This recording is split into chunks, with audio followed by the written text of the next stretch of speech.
بسم اللہ الرحمن الرحیم۔ محترم سامعین، مفتاح العربیہ عربی کلاس میں آپ کا استقبال ہے۔ پیج نمبر 40 ہم لوگوں نے پڑھ لیا تھا۔ یہ اردو کے جملے ہم لوگوں نے بنا لیا تھا۔ اس گھر میں پنکھا، میز، کرسی، بس، گھڑی اور چھڑی ہے۔ اب آئیے پیج نمبر 41 ہم لوگ پڑھتے ہیں۔ الدرس الثانی عشرہ، را کے اوپر زبر ہے۔ الدرس یہاں پہ سین پر پیش ہے۔ الدرس الثانی، الدرس الثانی عشرہ یعنی 12واں سبق۔ 12واں قلم تو کیا بولیں گے؟ القلم الثانی عشرہ۔ 12واں گھر تو البیت الثانی عشرہ۔ اب آئیے یہاں پہ لکھا ہوا ہے السلام علیکہ۔ سلام مطلب سلامتی، سلام مطلب سلامتی، حفاظت، مصیبتوں سے حفاظت، مصیبتوں سے بچاؤ، سلامتی معلوم ہی ہے، مصیبتوں سے حفاظت۔ سلام مطلب سلامتی، تو السلام مطلب سلامتی، علیکہ آپ پر، سلامتی آپ پر ہے، سلامتی آپ پر ہے۔ اس کا ایک ترجمہ یہ بھی ہوتا ہے سلامتی آپ پر ہو، ہے ترجمہ نہ کر کے ہو ترجمہ کر دیتے ہیں، سلامتی آپ پر ہو، یعنی دعائیہ جملہ ہو جاتا ہے، یعنی دعا ہم دے رہے ہیں، ہم کہتے ہیں نا کہ آپ کے اوپر سلامتی ہو، آپ خوش رہیں، میری دعا ہے کہ آپ ہمیشہ خوش رہیں، میری دعا ہے، میری تمنا ہے کہ آپ کے اوپر رحمتیں برسیں، میری دعا ہے کہ آپ پر سلامتی ہو، آپ پر رحمت کی بارش ہو۔ تو اس طرح کے جملے بولتے ہیں نا، تو یہ دعائیہ جملے ہیں، تو اس کا ترجمہ اس طرح کرتے ہیں۔ ایک تو ترجمہ یہ ہوگا السلام یعنی سلامتی، علیکہ آپ کے اوپر ہے، سلامتی آپ کے اوپر ہے، اور ایک اور دوسرا ترجمہ کرتے ہیں السلام یعنی سلامتی، علیکہ آپ کے اوپر ہو، آپ کے اوپر سلامتی ہو، آپ کے اوپر سلامتی ہو۔ تو اب آپ جو سلام کرتے ہیں لوگوں کو السلام علیکہ یا السلام علیکم، تو آپ اب سمجھ گئے ہیں کہ اس کا ترجمہ کیا ہوتا ہے۔ جیسے آپ پڑھتے ہیں نا کتابک، تمہاری کتاب، کتابکم تم لوگوں کی کتاب، تو کم وہاں پہ آ گیا تھا، آپ شاید کم پڑھے ہوں گے کہ نہیں پڑھے ہوں گے، خیر بتا دیا جائے گا بعد میں، لیکن ک تو پڑھے تھے نا، کتابک تمہاری کتاب، تو ک سے پہلے اعلیٰ لگا دیے تو علیکہ، اعلیٰ مطلب اعلیٰ کا، اعلیٰ پھر کاف زبر کا، اعلیٰ کا، تو اعلیٰ لکھتے ہیں تو لاسٹ میں یا لکھتے ہیں نا، یعنی عین زبر آ اور لام اور یا لکھتے ہیں نا، اعلیٰ، اعلیٰ لکھتے ہیں تو یا اس میں رہتا ہے، تو جب ملا کر لکھتے ہیں تو علیکہ ہو جائے گا، علیکہ، تو وہی ہے علیکہ مطلب اعلیٰ مطلب پر، اور علی یہ اس میں یا لگا دیے ہیں، لکھنے میں لگانا پڑتا ہے، تو علی اور کاف زبر کا مطلب آپ، علیکہ مطلب آپ پر، علیکہ مطلب آپ پر، تو السلام علیکہ آپ کے اوپر سلامتی ہو، وعلیک السلام، و مطلب اور، علیکہ مطلب آپ کے اوپر، السلام سلامتی ہو، اور آپ کے اوپر سلامتی ہو۔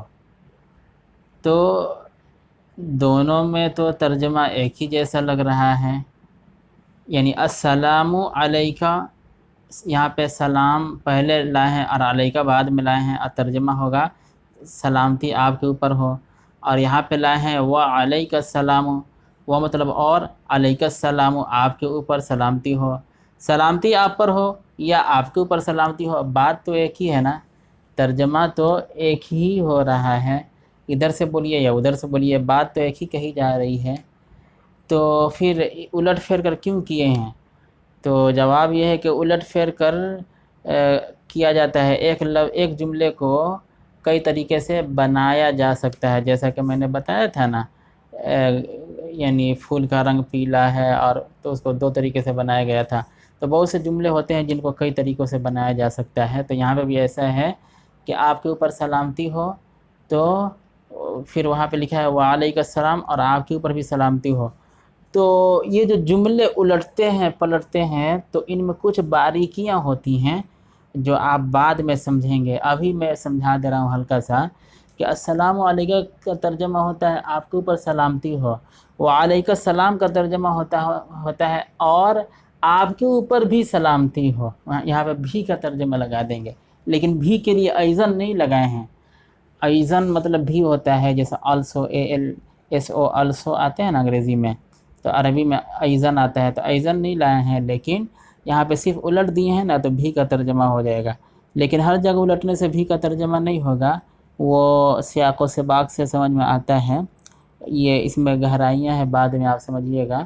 ابھی بس اتنی بات سمجھ لیجئے کہ اس کا ترجمہ ہوتا ہے السلام علیکہ، آپ کے اوپر سلامتی ہو، وعلیک السلام، اور آپ کے اوپر سلامتی ہو، یعنی اور آپ کے اوپر بھی سلامتی ہو۔ جواب جب دے رہے ہیں تو اس کا ترجمہ ہم اسی طرح کرتے ہیں۔ بھائی آپ نے کہا کہ آپ کے اوپر سلامتی ہو، تو میں کیا کہوں گا؟ آپ کے اوپر بھی سلامتی ہو۔ آپ نے مجھے کہا کہ آپ کے اوپر سلامتی ہو، تو میں بھی بول رہا ہوں کہ آپ کے اوپر بھی سلامتی ہو، ٹھیک ہے نا؟ اور لفظی ترجمہ یہ بھی ہوگا کہ آپ کے اوپر سلامتی ہو۔ تو خیر، یہاں پہ ایک لفظی ترجمہ ہوتا ہے اور ایک مفہومی ترجمہ ہوتا ہے۔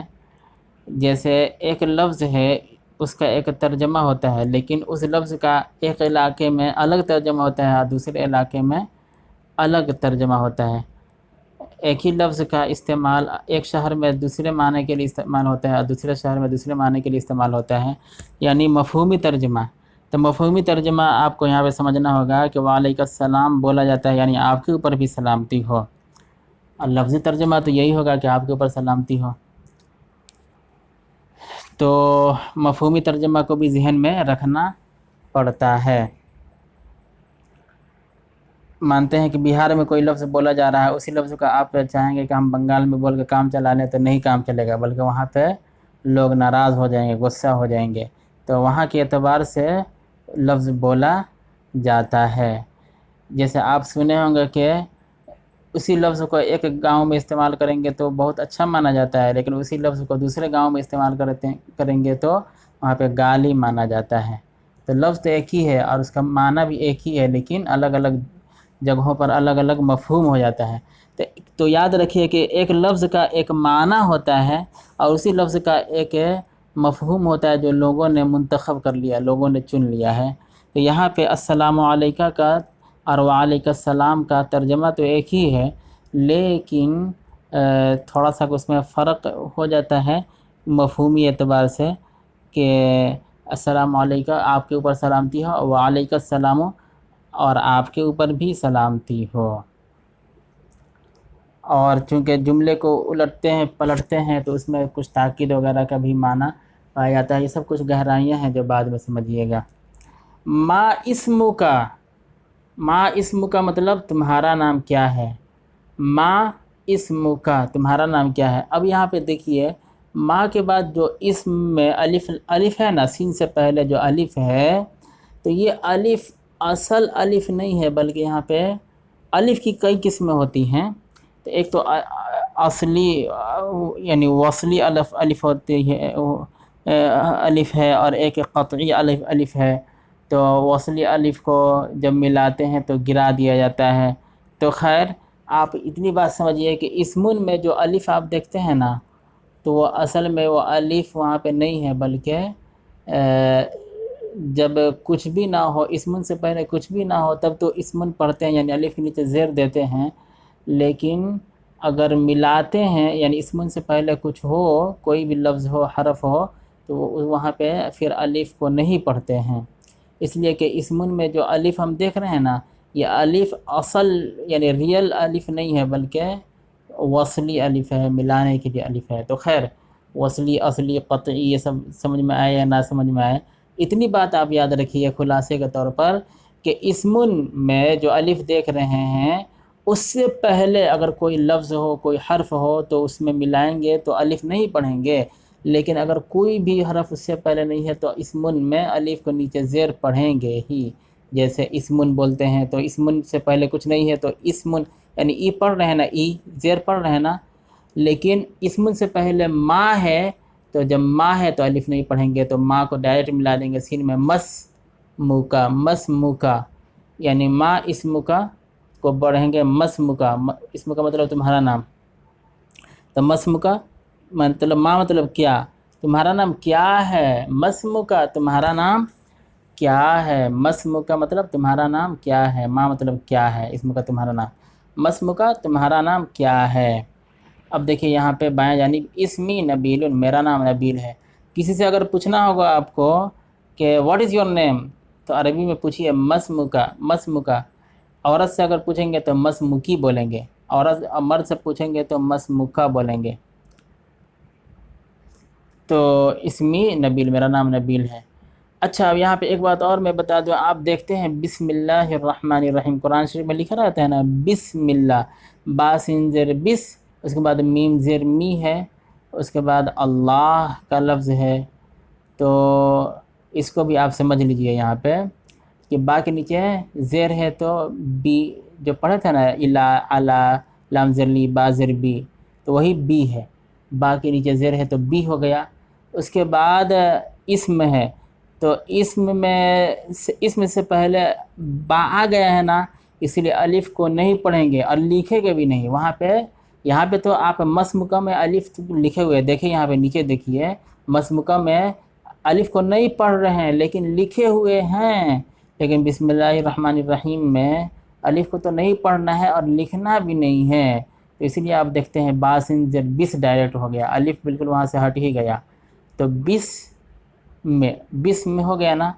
اچھا بسمی، میم کے نیچے زیر کیوں ہے، اس لیے کہ اسمن میں تو الف سے ہٹا دیے تو لاسٹ میں میم ہے نا، تو با جب آ گیا ہے تو میم کے نیچے زیر دینا ہی پڑے گا، تو بسمی۔ اچھا تو میم کے نیچے زیر ہے تو اسم پر تو الف لام نہیں ہے تو مین ہونا چاہیے نا، میم دو زیر مین ہونا چاہیے نا، صرف زیر کیوں ہے، دو زیر کیوں نہیں ہے؟ تو آپ یہاں پہ دیکھیے بسم اللہ یعنی اللہ کا نام، اللہ کا نام، بسم اللہ یعنی اللہ کے نام سے شروع، اللہ کے نام سے شروع ہے نا، شروع وہ الگ سے وہاں پہ لگاتے ہیں، مفہوم سمجھتے ہیں، لیکن اس کا ترجمہ ہوگا اللہ کے نام سے، بسم اللہ مطلب اللہ کے نام سے۔ تو اللہ کا نام، اللہ کا گھر، اللہ کی مسجد، اللہ کی مخلوق، یعنی زید کا گھر، زید کے، یہ سب جو مضاف الیہ والا جملہ پڑھے تھے نا، تو اسی طرح کا جملہ ہے، اسی لیے اسم کیا ہے، مضاف ہے، اللہ مضاف الیہ ہے، تو مضاف پر الف لام نہیں لا سکتے ہیں اور تنوین بھی نہیں لائیں گے، اسی لیے میم کے نیچے زیر ہی دیں گے، دو زیر نہیں دے سکتے، تنوین لانا منع ہے، مضاف پر تنوین نہیں لا سکتے، مضاف پر پڑھے تھے نا تنوین نہیں لا سکتے ہیں، الف لام بھی نہیں لا سکتے ہیں، اور مضاف الیہ پر مضاف الیہ کے نیچے زیر دینا پڑے گا، تو اللہ میں زیر دے دیے۔ اور میں نے بتایا تھا کہ اللہ ایک ایسا لفظ ہے جس پر تنوین نہیں لا سکتے ہیں، تو جب اللہ میں دو زیر نہیں لا سکتے ہیں تو دو زیر کی جگہ زیر کر دیے، بسم اللہ، بسم اللہ۔ اب آپ سمجھ گئے ہوں گے کہ بسم اللہ میں ایسا کیوں ہے۔ اب آپ اتنا جو کچھ قاعدہ سمجھ گئے ہیں تو اس سے اگر آپ کسی کو سنیں گے پڑھتے ہوئے بسم اللہ تو آپ فوراً پکڑ لیں گے کہ نہیں بھائی یہ غلط ہے، اس لیے قاعدے کے اعتبار سے بسم اللہ ہی ہوگا، اس لیے کہ با کے نیچے زیر ہے تو اس کی وجہ سے میم کے نیچے زیر ہوگا، اور چونکہ اسم اللہ، اللہ کا نام مضاف الیہ والا جملہ ہے، اسی لیے مضاف پر دو زیر نہیں لا کے صرف ایک ہی زیر لائیں گے، اس لیے کہ تنوین نہیں لاتے ہیں، اور مضاف الیہ پر دو زیر دینا ہے، لیکن اللہ کا لفظ ایسا ہے کہ اس پہ دو زیر نہیں لاتے ہیں، تو دو زیر کی جگہ ایک زیر کر دیے تو بسم اللہ۔ تو خیر یہ ایک زائد چیزیں بتا دیے، آہستہ آہستہ قرآن شریف میں غور کیجیے گا تو بہت سی باتیں ملیں گی۔ اب دیکھیے مسم کا تمہارا نام کیا ہے، تو اسی طرح سوال کیا جاتا ہے عربی میں نام پوچھنے کے لیے، تو جواب میں اس طرح جواب دیجیے، میرا نام نبیل ہے، اسمی نبیل۔ ما عملک، پوچھتے ہیں کہ تمہارا کام کیا ہے، عملک، عمل مطلب کام، عملک تمہارا کام، عملک تمہارا کام، تمہارا کام کیا ہے، جیسے ہم بولتے ہیں نا، پوچھتے ہیں نا کہ بھائی آپ کا نام کیا ہے، آپ کیا کرتے ہیں، آپ کیا کرتے ہیں، تو آپ کیا کرتے ہیں تو اسی کو اردو میں ترجمہ پہلے کر دیجئے، یعنی آپ کا کام کیا ہے، تو اس کو عربی میں پوچھتے ہیں اس طرح، ما عملک، آپ کا کام کیا ہے، تو آپ کا کام کیا ہے یعنی آپ کیا کرتے ہیں، کہیں لکھا ہوگا کہ آپ کیا کرتے ہیں تو آپ کیا کرتے ہیں کہ پہلے آپ اس اردو کو اردو میں ترجمہ کر دیجئے، دوسرے اردو میں ترجمہ کر دیجئے۔ تو آپ کیا کرتے ہیں کہ ترجمہ کر دیجئے آپ کا کام کیا ہے۔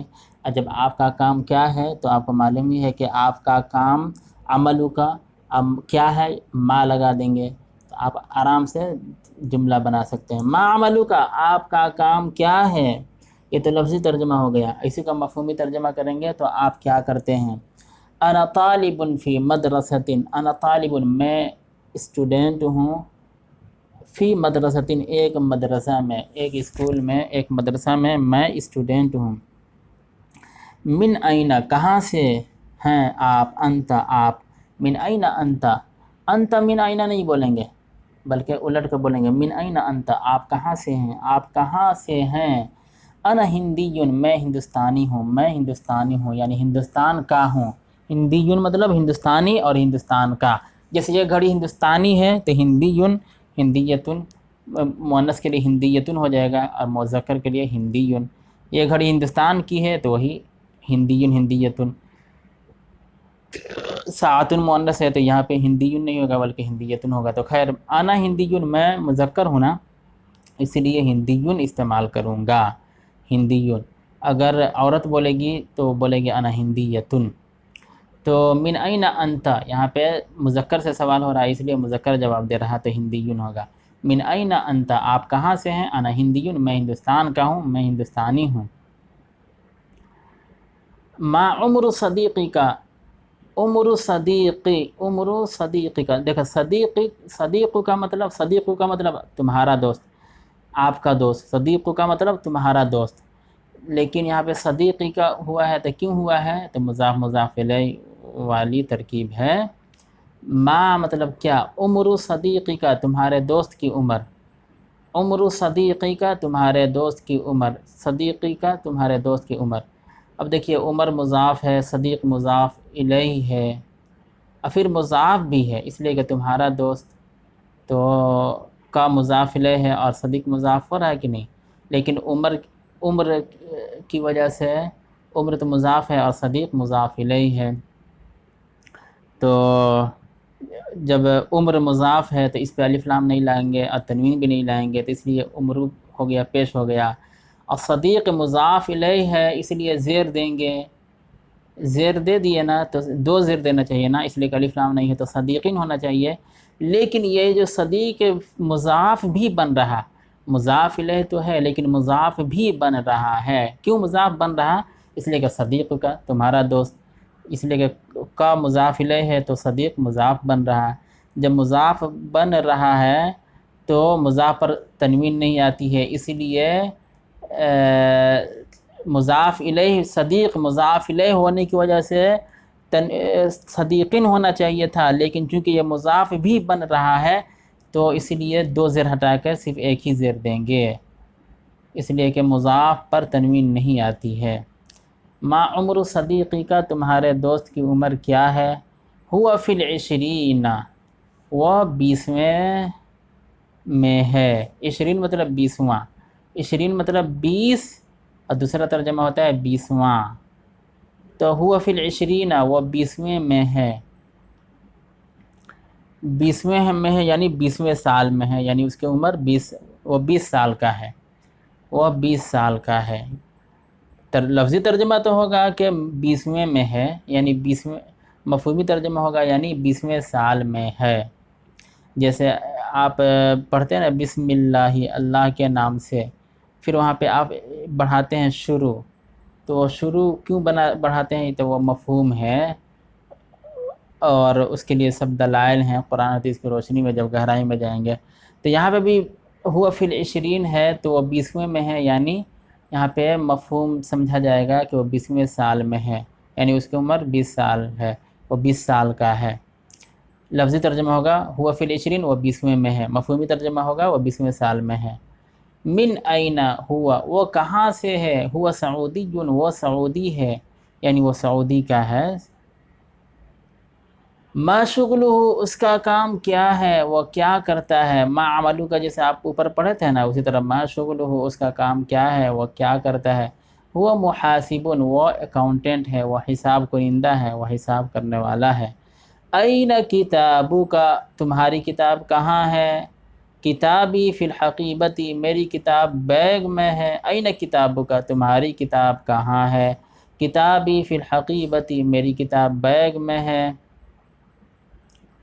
اس کے بعد ہے حل انت ذاہب الی الفصل، کیا تم جا رہے ہو الی الفصل، کلاس روم، کیا تم کلاس روم کی طرف جا رہے ہو؟ لا انا ذاہب الی المکتبۃ، نہیں میں جا رہا ہوں لائبریری کی طرف۔ اس کا دوسرا ترجمہ ہوگا کیا تم کلاس جا رہے ہو؟ نہیں میں لائبریری جا رہا ہوں۔ حل المکتبۃ قریبۃ، کیا لائبریری قریب ہے؟ نعم ہی قریبۃ، ہاں ہی مطلب وہ قریب ہے، ہی قریبۃ وہ قریب ہے۔ وحل المکتب بعید، اور کیا وحل المکتب بعید، یہاں پہ مکتب استعمال کیے ہیں، فصل یہاں پہ استعمال کر دیجئے، ٹھیک ہے نا؟ وحل الفصل بعید، کیا کلاس روم دور ہے؟ بعید مطلب دور، بعید مطلب دور۔ لا نہیں، هو اقرب من المکتب، وہ لائبریری سے قریب ہے۔ یہاں پہ حل المکتب بعید استعمال ہو گیا ہے، تھوڑا مشکل ہو گیا، یہاں پہ مکتب ہٹا کر الفصل استعمال کر دیجئے تو آپ سمجھ جائیے گا۔ اس لیے کہ مکتب مطلب میز ہوتا ہے نا، آپ نے پڑھا تھا، اور بھی اس کے معنی آتے ہیں لیکن ابھی میز ہی اس کو یاد رکھیے۔ تو یہاں سے مکتب کو ہٹا ہی دیجئے، کہیں کہیں کچھ جملے اس طرح آ جاتے ہیں جو پریشان کن ہوتے ہیں، تو ان کو ہٹا دیجئے، یہاں پہ الفصل استعمال کر دیجئے۔ وحل الفصل بعید، کیا کلاس روم دور ہے؟ لا نہیں، هو اقرب من المکتبۃ، وہ لائبریری سے قریب ہے۔ مکتب مطلب میز اور مکتبۃ مطلب لائبریری، یہ فرق سمجھنا ہوگا انشاءاللہ۔ اب آگے آتے ہیں، بلکہ آگے کیا آتے ہیں ابھی بتا دے رہے ہیں کہ نیچے لکھی ہوئی مثالوں کی طرح باقی ناموں سے پہلے اور بعد میں آگے آتے ہیں تبھی بتائیں گے، اس لیے کہ ویڈیو لمبی ہو رہی ہے۔